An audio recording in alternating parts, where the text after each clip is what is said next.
سلام. قراره درباره کتاب اتفاق و دو داستان دیگر صحبت کنیم. نوشته کریشتوف کشلوفسکی به ترجمه عظیم جابری و چاپ نشر چشمه.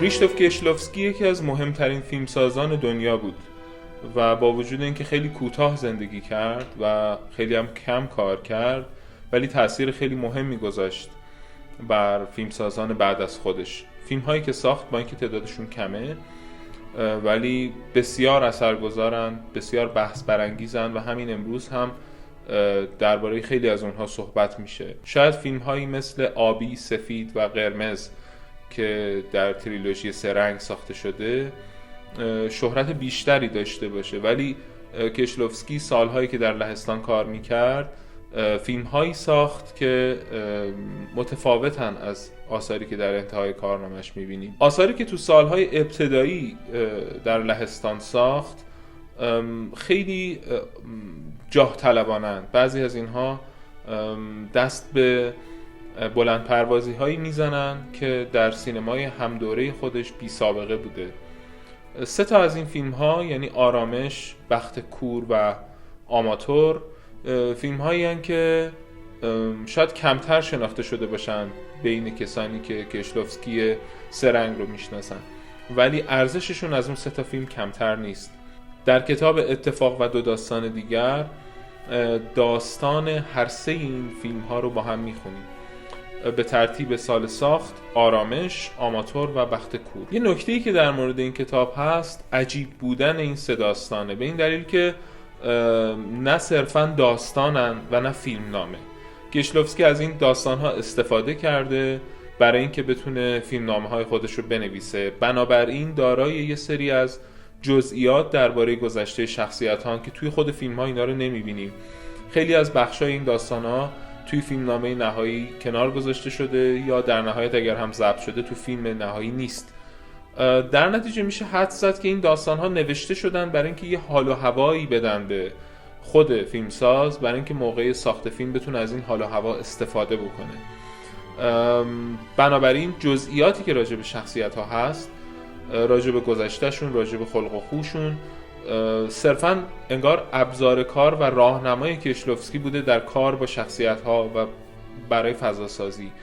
اگر این داستان‌ها رو بخونید و بعد فیلم‌ها رو ببینید متوجه میشین که وقت سینمایی شدن این داستان‌ها کشلوفسکی نویسنده به یک غریبه تبدیل میشه، به یک فیلمساز غریبه که بیرحمانه خیلی چیزها رو کنار میذاره، چیزهایی که شاید موقع خوندن این داستان‌ها برای ما دلچسب به نظر برسه، دلپذیر باشه، ولی به عنوان یک فیلمساز و به نفع فیلم کنار گذاشته میشه تا یک پارچگی اثر حفظ بشه، ولی به جای اون چیزهایی که کنار گذاشته میشن چیزهای دیگری افزوده شده به فیلمنامه ها. در نتیجه خیلی مهمه مقایسه این سه داستان با اون سه فیلمنامه یا با اون سه فیلم ساخته شده. کریشتوف کشلوفسکی 13 فیلم بلند ساخت.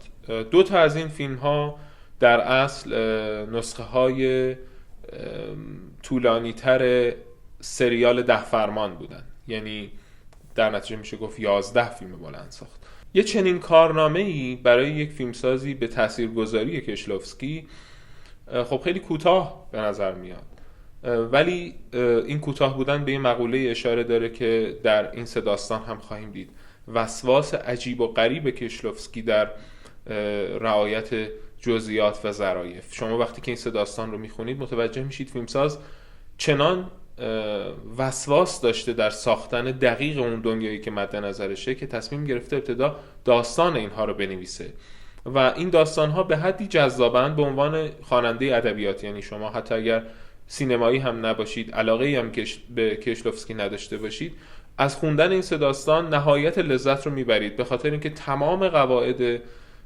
ادبی در این آثار رعایت شده، شخصیت‌ها به دقت پرداخته شدن، نکته هایی در این سه داستان وجود داره که به هیچ وجه سینمایی نیست، یعنی نکته های کاملا ادبی و این نکته های ادبی که بیشتر به مقوله گذر زمان مربوط میشه چنان در اثر گنجونده شده که شما به عنوان خواننده این آثار، به عنوان خواننده ادبیات بتونید ازش لذت ببرید، ولی همزمان یک مایه کاری بوده، مایه اولیه‌ای بوده که کیشلوفسکی بتونه فیلمنامه ها رو بنویسه و فیلم ها رو بسازه. بجز داستان فیلم آرامش که بر اساس یک داستانی نوشته شده، ظاهرا نوشته لخ بورسکی، 2 داستان دیگه به صورت اوریجینال متعلق بوده به خود کیشلوفسکی.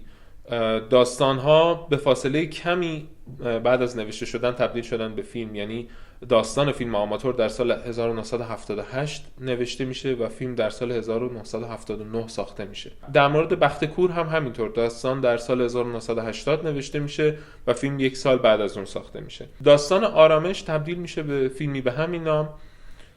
داستان بعدی یعنی آماتور وقتی به فیلم تبدیل میشه یه اسم دوم هم داره، یعنی خوره دوربین، کامرا باف.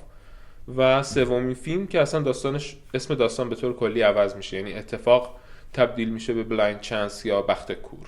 کتاب به ترجمه عظیم جابری از فرانسه ترجمه شده و ترجمه روونی هم داره به فارسی.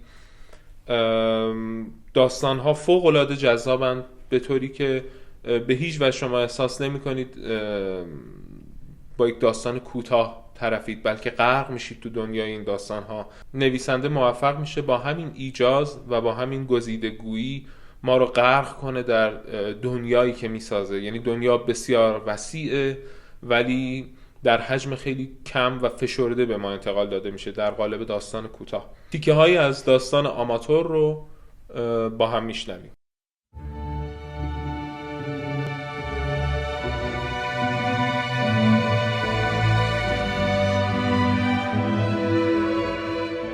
فیلیپ موش 30 سال پیش به دنیا آمد و در واقع هیچگاه والدینی نداشت. مادرش که 3 سال بعد از تولد او مرد، همواره مدعی بود شوهرش که او هم فیلیپ موش بود پدر پسر بوده است. اما این به هیچ وجه ممکن نبود، زیرا فیلیپ موش پدر در سال 1943 در آشویتس جان باخته بود. با این حال در تمام مدارک رسمی او به عنوان پدر فیلیپ شناخته میشد. فیلیپ تا سن 16 سالگی به یتیمخانه می رفت و تازه با خروج از این یتیمخانه آرام ولی مقرراتی بود که پی برد پدرش نمی توانسته پدرش باشد. این کشف باعث هیچ مشکلی نشد، زیرا سالهای سپری شده در یتیمخانه به او آموخته بود که با واقع گرایی دوچندانی با زندگی مواجه شود. با این حال تصویر پدر که همیشه شاید جایی زندگی می کرده، گاهی جنبه احساساتی شخصیتش را آزاد درست مانند بسیاری از پسران جسور یتیمخانه که به فلسفه قوی تری تن نداده بودند، چیزی که در این نوع اماکن رایج است، فیلیپ در این رویا به سر می برد که خانه‌ای داشته باشد و خانواده‌ای. دوره مدرسه حرفه‌ای ساختمانسازی را به پایان رساند. سپس زمانی که مشغول به کار بود و در خانه عشق و حال زندگی می کرد، پسرها کانون جوانان کارگر را اینطور می نامیدند. به دبیرستان فنی تخصصی مکانیک رفت و از آنجا دیپلم گرفت. بعد گواهی نامه رانندگیش را هم گرفت و از آن مدتها برای دلبری کردن از دخترها استفاده کرد. او این دخترها را با بیشترین حد جدیت به عنوان همسر آینده زیر نظر می گرفت.